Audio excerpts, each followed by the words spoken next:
Everybody. My name's James Pick. I'm one of the UAV strategists at Copters, and I am an engineer surveyor by trade who's worked in the offshore industry and engineering industry on land as well. And I'm joined with my colleague George as well. Yeah, thanks, Jim. Thanks for having us, guys.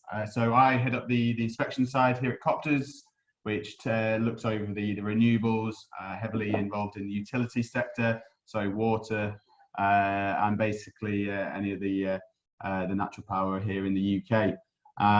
But no, really appreciate you joining us. Today we're going to look at sort of drones in the marine industry, but have a bit of a general topic. So it's more on the traditional inspection and survey. So if you'd like to hop on.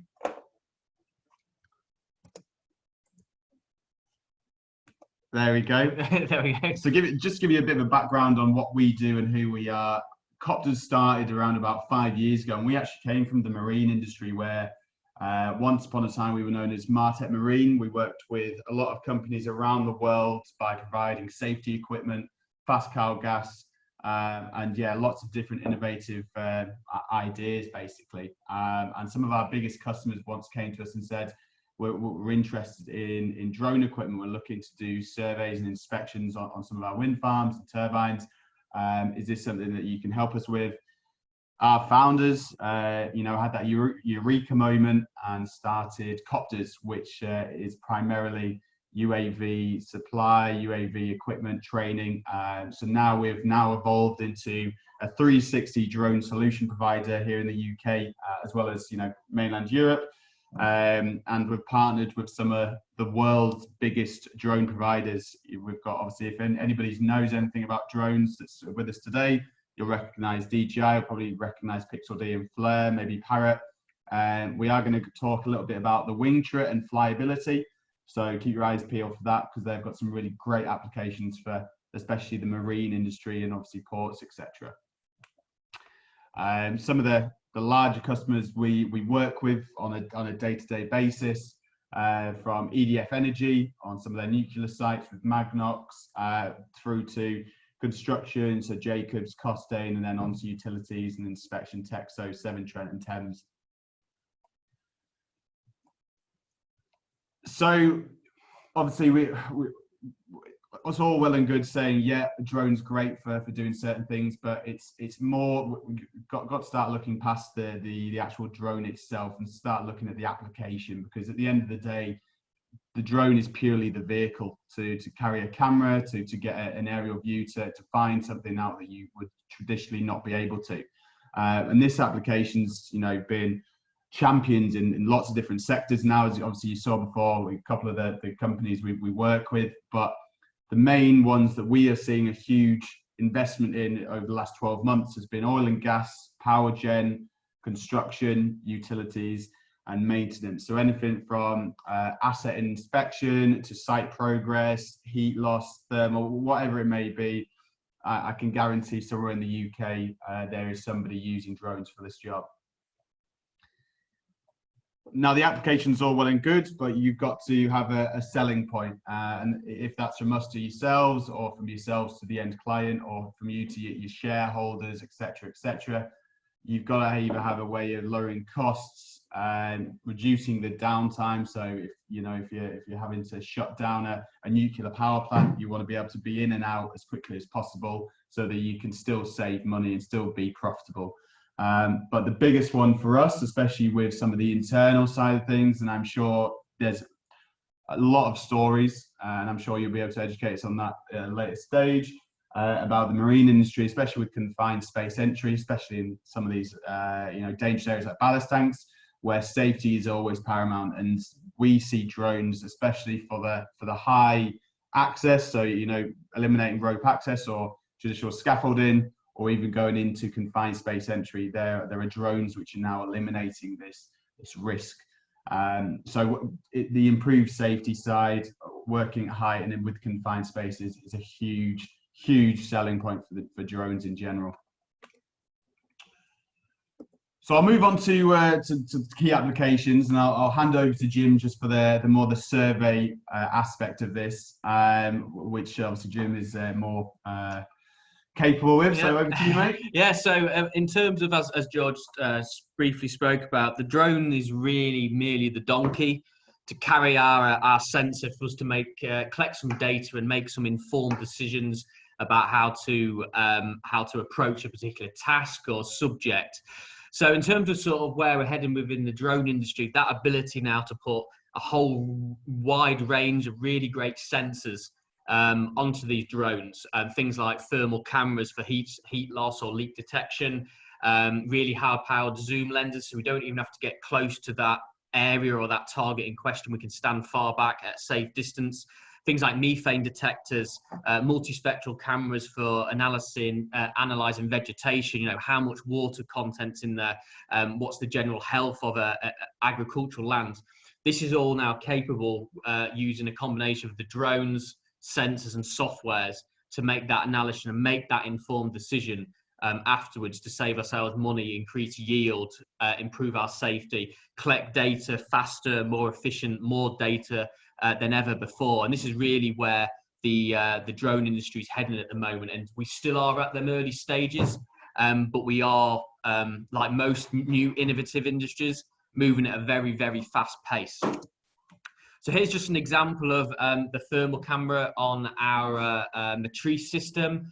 This was at a water event. Yeah, it was Innovate East, if anybody's heard of that, with the Anglian Water. But what's really interesting to pick out is that these are all images taken from about 150 meters from the site.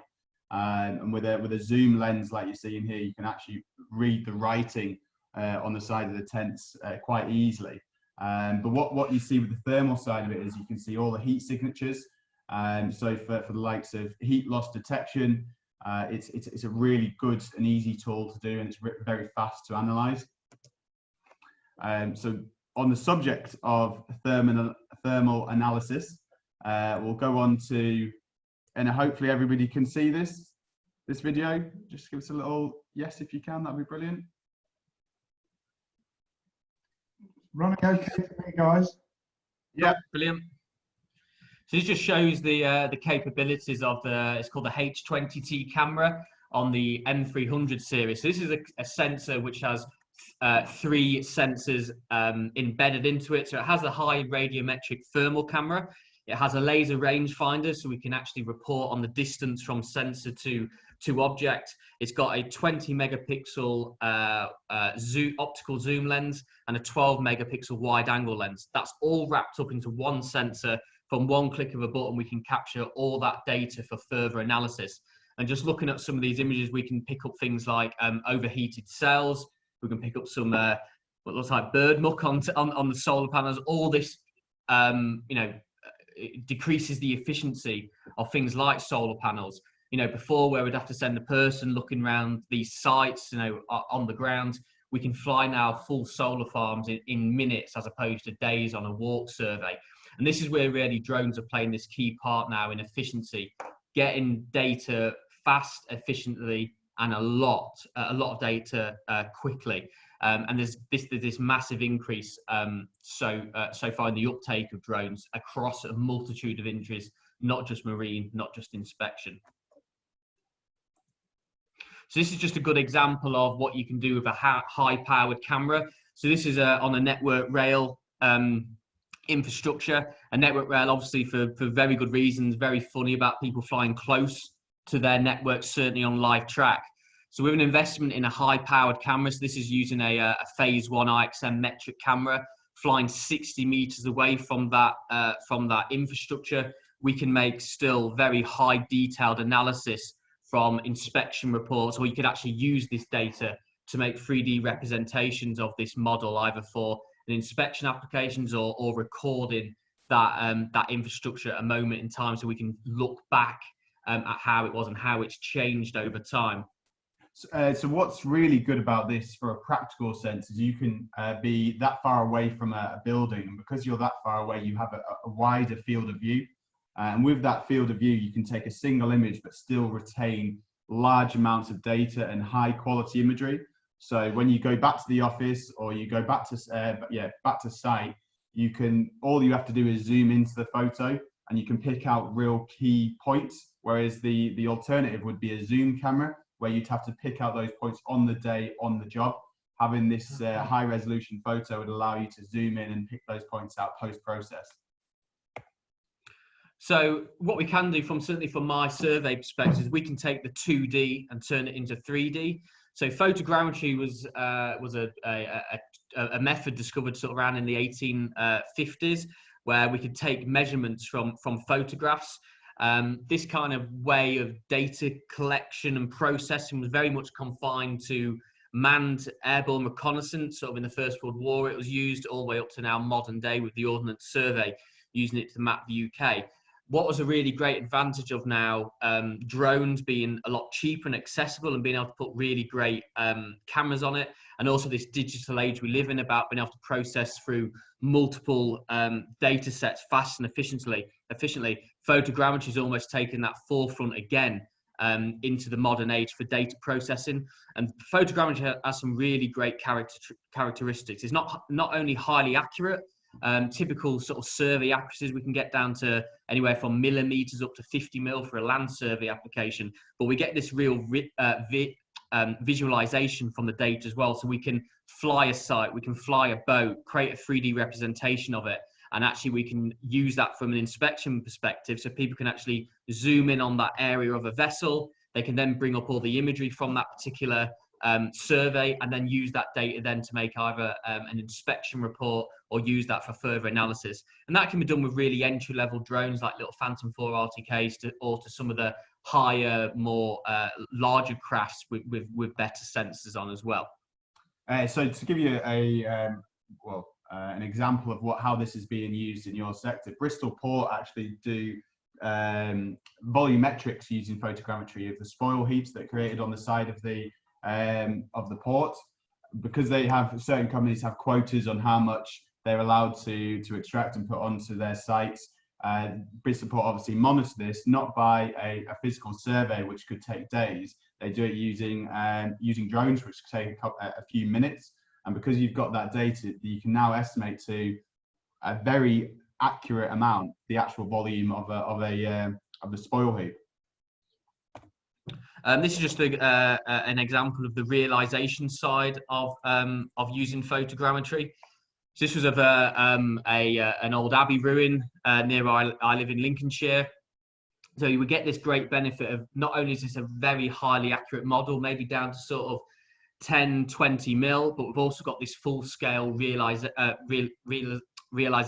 and realism from the model. So something like this, you can imagine that businesses like Historic England, they can create this snapshot in time of an old ruin, an old building, an old castle, and then use this should something happen in the future. I think we all saw like Notre Dame Cathedral burned to the ground.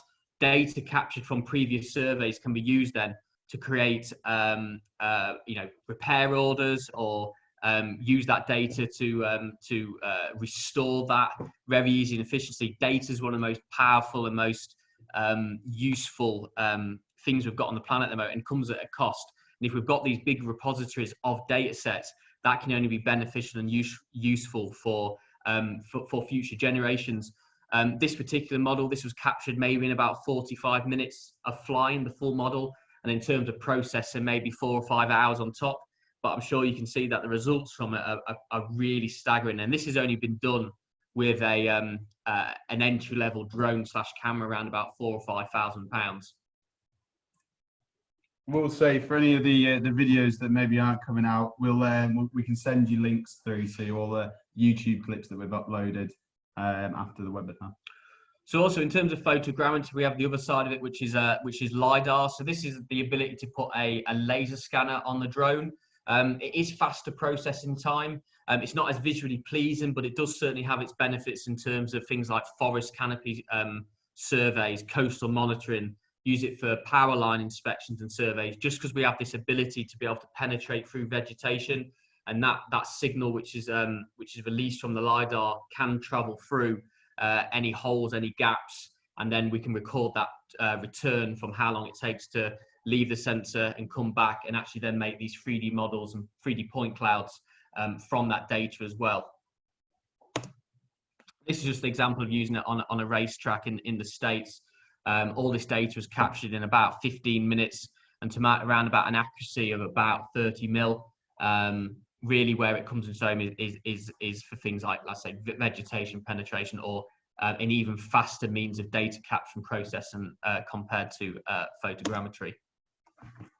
So obviously we've spoken about it a little bit, but I think one of the key aspects of drone technology is maintaining speed, making sure that you can do stuff efficiently, and minimizing that downtime really comes into effect here, because obviously drones can be deployed and are ready to go within a couple of minutes, and you compare that to some of your more traditional methods of inspection, so rope access or scaffolding. You're comparing, really long periods of setup time before you've even got the inspection to, within minutes.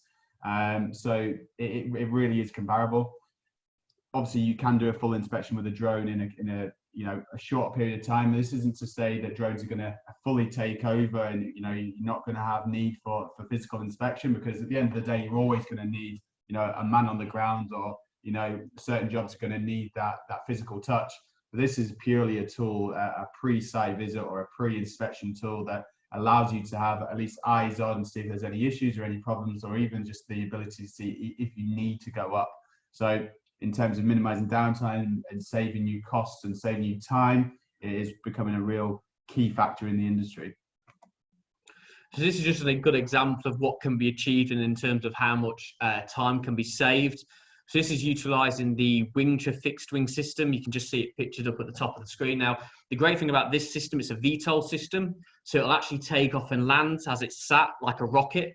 So you can set a transition altitude. It will take off in the vertical, transition forward to go into look like a traditional plane, fly the full site, then actually come back and land on its tail as well. It's quite an incredible sight to see.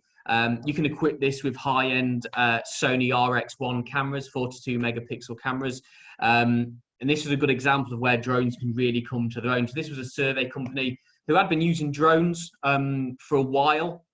And they had this job come in, which was a large survey, which was a land owned by a utilities company. And they wanted to do basically a site audit on it, see what land was there, and then turn all that into 2D drawing. So traditionally that would have taken them 2 to 3 weeks with people on the ground. I think this is a two-man team with total stations and GPS to fully go around this site, and then actually a week to take that data and then turn it into some drawings.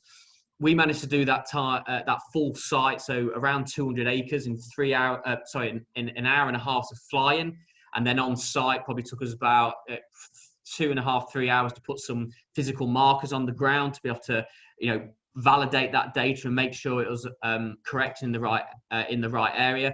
And that probably took about was on site for maybe 5 or 6 hours, and then actually the processing side of it afterwards took about around 3 days. So that's a massive saving from what's really going to take 2 to 3 weeks beforehand, down to only a matter of days. We went out and checked that data afterwards to make sure it all tied in, and in the Z-axis was down to the 50 mil level, which was pretty consistent across the board. And this really where drones really has that power to revolutionize a lot of industries and a lot of projects. We normally get a call when a project's going a bit south, where time needs to be made up quickly. And naturally, drones are a really great option to look at to claw back some of that time and to bring projects, or potentially try and bring projects back to a reasonable time scale and within budget. So this leads us on to sort of the biggest point, especially with the internal use of drones, and that's the increase of safety. Obviously, working at heights is a totally acceptable reason, but it's the case of working in confined space, and drones may not come as the obvious choice. But for the likes of sewers, culverts, even tank inspection, and a lot of the time even places where they are not been discovered yet. So cave areas, I know we've got a good video coming up of a cave area, which was a totally new exploration. It's saving the lives of humans by putting them in dangerous areas by replacing them with technology, with robots. And obviously, with the likes of COVID-19, certain sites around the country obviously closed off because of that. Insurance required them to have full site surveys to maintain that their equipment wasn't being stolen or it wasn't being misplaced. Flying drones over from outside of the site, maintain that they were able to identify that sites were still in good nick. So this leads us on to the Helios 2, which for the marine industry, we're seeing a huge demand for this, where it's over the last 3 to 4 years since the original Helios 1, the marine industry has been one of the biggest advocates of the Helios system. So if we move to the next slide, this is the Helios 2. It's a Swiss-made aircraft designed for contact and designed for confined space entry.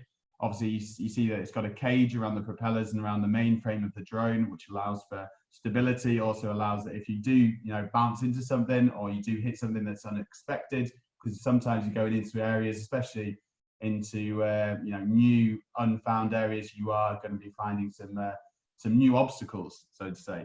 But obviously, the actual drone itself fitted with a 4K camera, fitted with 10,000 lumens. So if you can imagine a completely blacked out room, it will fully illuminate the area. It's got a thermal camera, but as we move on, we'll be able to show you that the drone actually has sensors around the mainframe, which keeps its distance from certain obstacles. So if it's in a room, it's got 7 sensors around the drone which keep it at a fixed height, but also a fixed distance from that wall. This basically means that you're keeping and maintaining a safe distance, which will increase your data accuracy and data quality. You're not having to fight the drone to keep it stable. You're not having to worry about that. Drones are a thing of the past where it was drones designed for drone pilots. Drones are now being designed and being built for operators and people who have an application.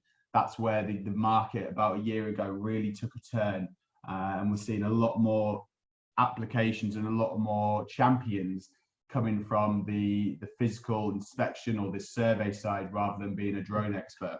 I think the interesting thing what George is pointing on there is it's much easier to train up an inspection specialist, an NDT inspector, to fly a drone as opposed to a drone pilot training them up to learn the inspection side of it. Or it's always good to have that prerequisite knowledge as an inspector and to learn to fly a drone, which can be easily done in a few hours, as opposed to getting a drone pilot to fully understand the inner workings of a vessel or a boat. And we're seeing that shift in industry now. We'll see businesses use a subcontractor for a while, potentially, just to almost, I call it the canary down the mine. So they'll get a subcontractor in to use a few times so that they can collect some data, they get a feel for it, they can have a look at the workflow. Then 9 times out of 10, they'll realize that drones is a great investment and then actually decide to invest in themselves. Another great feature which a lot of people don't understand about drone technology is if you stick a laser sensor on the front, you can actually work out or estimate or give an approximate measurement of what you're looking at. So because you know the X, you can understand the Y.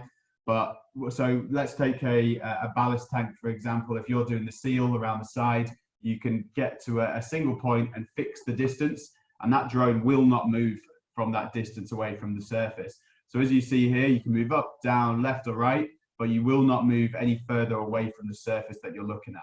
So for the likes of a detailed inspection or survey, it really does give you some fantastic information, fantastic data that you can then put into the likes of photogrammetry or likes of your reports, which you'll be then given to the end client. And this is actually a ballast tank inspection that was done with the Helios 2. And I'll let the video do the talking, because it's such a great application that I think a lot of people will agree really does show the key characteristics of the drone. When you say the Helios 2, you say it's an easy to fly. Yeah, in terms of drone technology, it's so easy to understand and use. It's, if anybody's ever played video games, it's nothing on that. It's so much easier. So this has been quite easily navigated through numerous floors to collect that information. required. And obviously you can see that the amount of illumination that it's causing from those LED lights around the drone. And you may have seen just as it came in that there was a lot of dust kicking about. I mean, that's quite normal because you have got the propellers moving at quite a rate that it will kick some of that up. But the lights are designed now so that they're further around, so the actual refraction of the dust particles that the light is causing is minimal. So it's actually cutting through, so that the actual image that you're seeing is a lot purer and a lot more detailed. And obviously the stability as well. Even just standing still, it almost feels like it's a human with a head torch on and a cam in front of them.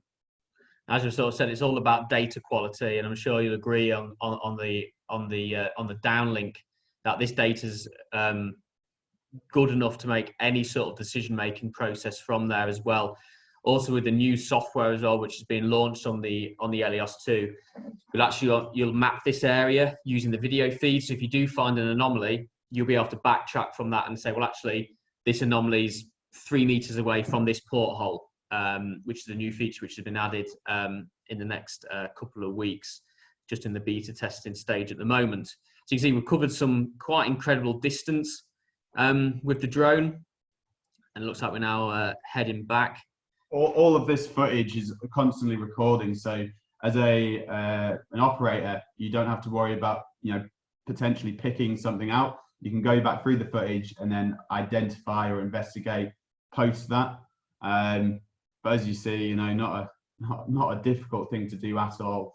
And that's gone from one side to the other. Yeah, one side to the other, and it will now fly all the way back in its own time.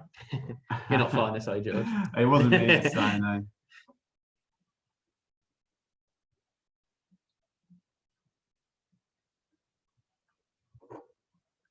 Traditionally not the best aircraft for outdoors, purely just because of the wind that can be created, and it does act like a kite sometimes. But here we're seeing it's a really good application.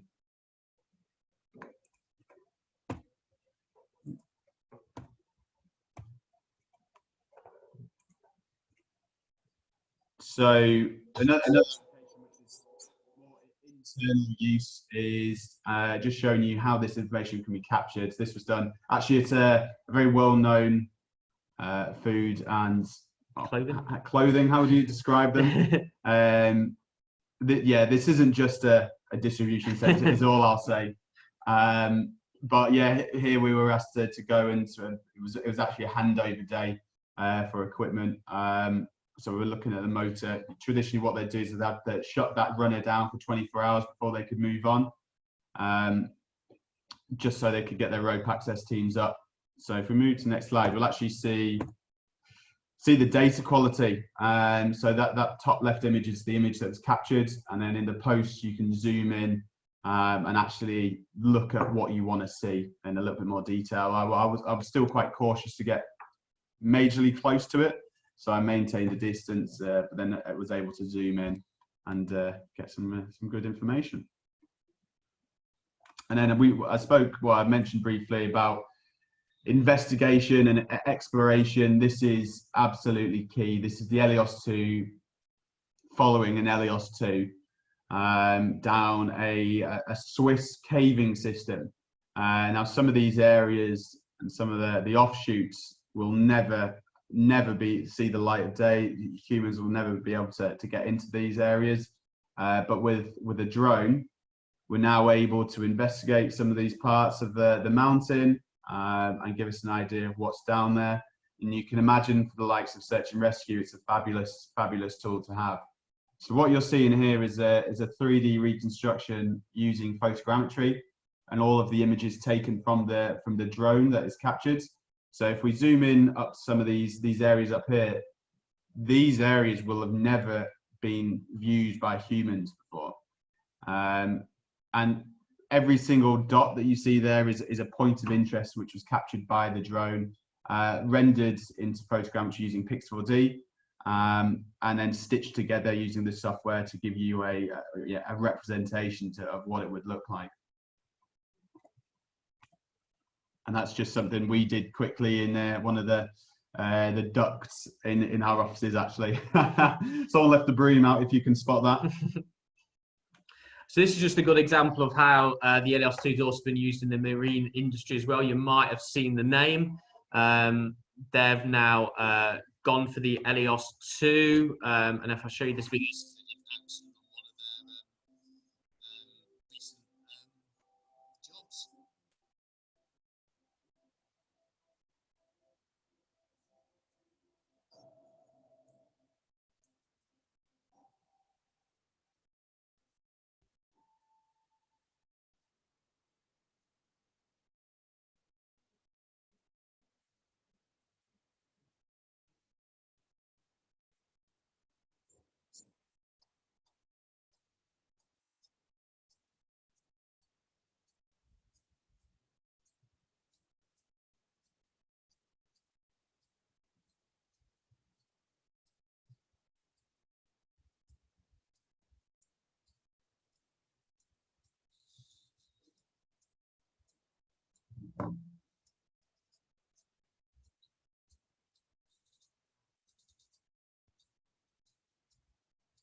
I hope I just showed the many applications and the great data you can get from the Elios in your industry. Here's just some other examples which my colleague George captured from a vessel inspection. I don't know if you've got any more information you want to share with this. Yeah, it was just it was purely a tank which was out of service. They had the occasional inspection to do, but the actual seals on the roof, well, it would cost too much for them to inspect. So it's never been done in the last, I think it was up to about 8 years now. So to get a drone up there and to check all the welds and all the bolts were still intact was yeah, a massive win for them. Obviously, confined space entry is a huge talking point in the offshore and onshore oil and gas industry. So yeah, it was a big win for them. Excellent. I think as George said, that this was all captured outside the vessel. The Elios was flown directly in to capture that. So out of contact, non-contactless inspections away from safety is the main key areas with the Elios. And this was just a video from that particular survey.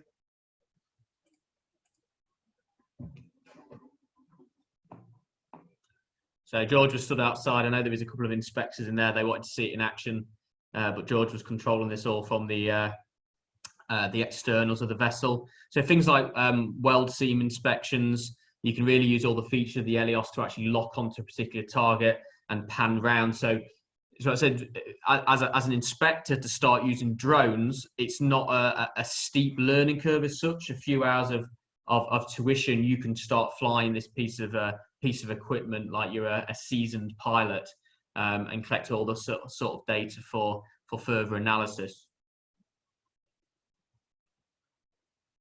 Yeah, exactly. That, as I say, this is an inspection which would potentially be put off and not done. So being able to tick all the boxes and offer something that maybe a competitor wouldn't be able to do at a reasonable price is a real win for a lot of companies.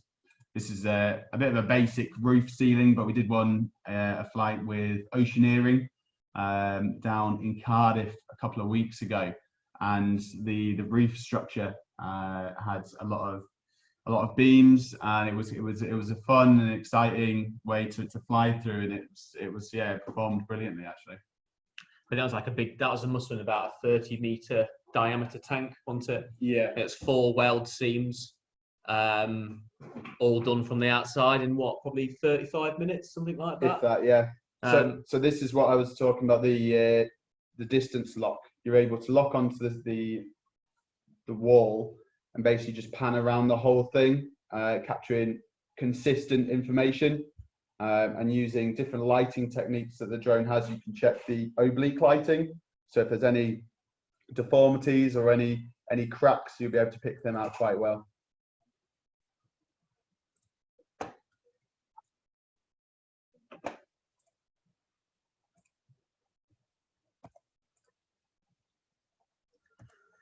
So yeah, just to wrap up, in conclusion, I hope we've showed you the real benefits of drones, and that using ourselves as Copters as that partner to be able to provide everything from the training, the equipment, the software to go with your applications and help and assist you along that way.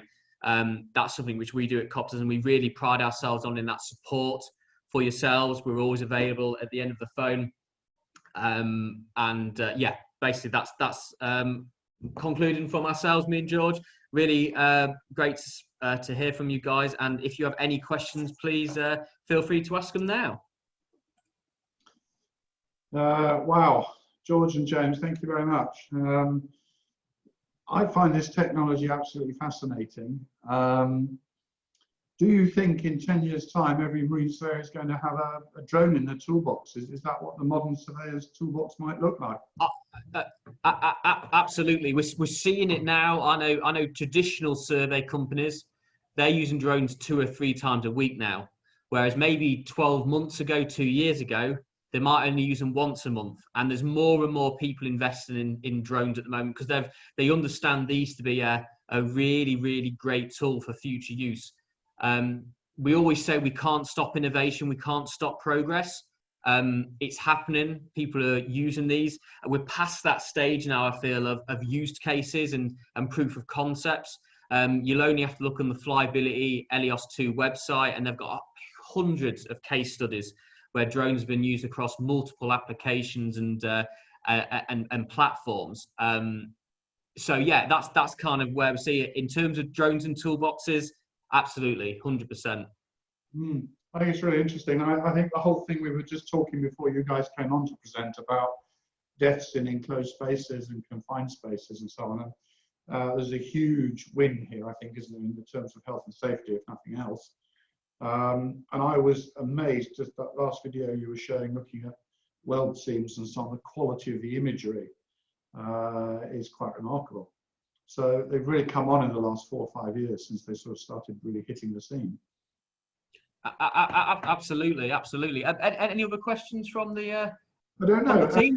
Anybody want to ask anything specifically? Have we blown you away with the technology? That's it. I think we still are at the very, probably 2 or 3 steps into where drone technology is heading. More and more new sensors, better quality imagery has been able to be achieved and collected from these drones. This thing before of collecting data efficiently, easily, as George touched on before, you don't have to be a model plane enthusiast. You don't need that skill anymore.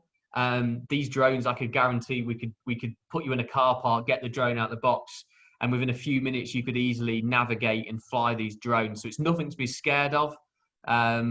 Get involved, basically. And I suppose for a surveyor who, an independent business who doesn't necessarily want to incur the cost, it's knowing at what point and for what type of job they would call a specialist such as you guys in. I think that must be a bit of a challenge.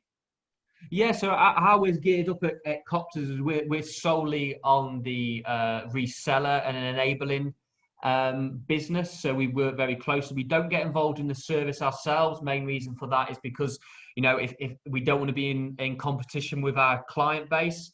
I know if I'd spent good money on a piece of equipment and I saw that company doing work which I could be doing, I know it'd leave a bit of a bad taste in my mouth. So how we're structured is we will enable a business and we will help and support. If still the company doesn't want to go down that route, then we'd much rather put yourselves in contact with businesses who have purchased from us, who does have that that specialism in that particular industry, to assist you through that route.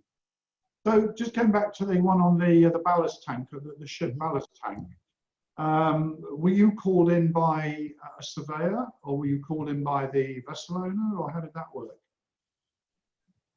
So I think that particular one was Flyability. The manufacturers themselves were called in to actually perform a proof of concept. This is when the Helios 2 was first out, maybe 15 odd months ago.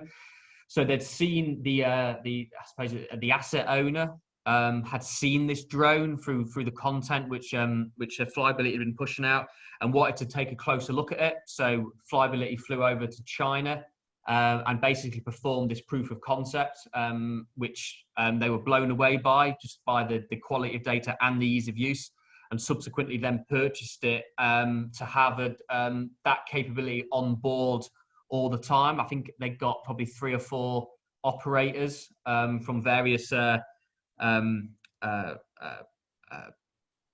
people who's going to be on the board boat, to be able to call them in on hand, maybe if the boat's out of dock, to be able to use that as and when required. So Ed's popped a question up on chat asking, what is the battery life and fly time? So the battery life on the Helios 2 is 10 minutes, which might not seem like a lot of time, but I can assure you in that sort of application, it's very, even though easy to fly, if you're flying in them sort of environments, can be quite hard on the old brain.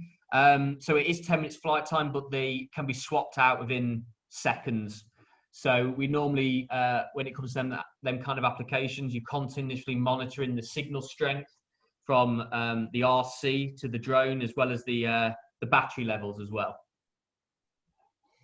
Okay, thanks very much. Any more points before we let the guys go? Brilliant. So in which case, I think, you know, a big thank you, George and James. Thanks for sharing, I guess, in the next generation. That's all you can say. But it's here now. Exactly, yeah, no problem. In fact, thanks for having us. If you do have any further questions or anything, please give myself or George a call on the details below, or contact yourself, probably Mike, and you can push their details onto us. No, that's fantastic. Thanks ever so much, guys. Perfect. Have a good day. Thank you. All the best. Thanks, guys. Cheers.